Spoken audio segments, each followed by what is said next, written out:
Miarahaba tompoko lahy manaja tompoko vavy. Ny toetry ny androntsika dia toy izao amin'ity herinandro manaraka ity saika ho avy foana ny orana indrindra ny aty amin'ny ilany avaratra andrefanosy, ny aty amin'ny ilany andrefana sy ny eto amin'ny faritry ny afoatany satria manjaka indray izao ilay rivotra avy avaratra andrefana na ilay antsointsika hoe talio. Ny aty amin'ny ilany atsinanana dia somary mahazorana ihany koa fa ny antapany sy ny tendrony atsimo dia saika maina ny andro amin'ny ankapobeny. Vokatr'izay indrindra moa dia midina ny maripana akoatra ny any amin'ny ilany atsimo satria mamay be zany ny any amin'ny ilany atsimo iny dia miakatra amin'ny maripana.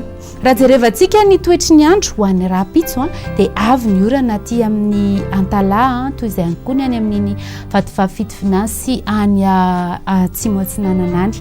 Anao orana tandrifindraona ny any amin'iny faritry boeniny mibalika benga be masoandro ny aty amin'ny ilany andrefana sy ny eto amin'ny faritry ny afoatany ary mifandimba ny rahona sy ny masoandro amin'ireo faritra sisa. Amin'ny tolakandro sy amin'ny takariva dia mipotra tsikelikely ny orana tandrifindraona mety araikotrika saika ny eto amin'ny faritry ny afoatany iray manontolo dia mahazorana malefaka hatrany ny aty amin'ny ilany atsinanan'ny nosy dia orana tandrifindraona ny aty amin'ny faritry boeny aty sisan'izay saika maina ny andro mibalika na mifandimbindimby eo ny rahona sy ny masoandro. Ho an'ny maripana 10 degré Celsius ny ambany indrindra any amin'iny faritry vakinakaratra iny ary eo amin'ny 4 degré Celsius eo kosa indray novinany ambony indrindra hitantsika izany aty Antsohisy any Mahevatanana.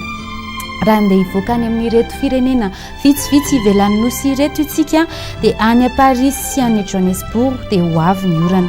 Somary malomaloka kely ny any Milan, anao orana tandrifindraona mety araikotrika ny andro any Nairobi sy any Comore ary ahazo orana tandrifindraona ny any Maurice sy Seychelles. Mifandimby ny rahona sy masoandro any La Réunion sy Bangkok. Amaranantsika ny fandaharana dia anao manaona antsika ny masoandro amin'ny 10 ora sy 7 minitra ary lentika izy any amin'ny 9 ora sy 4 minitra any. Dia mirary herinandro mahafinaritra be indray amin'ny manaraka antsika miaona veloma.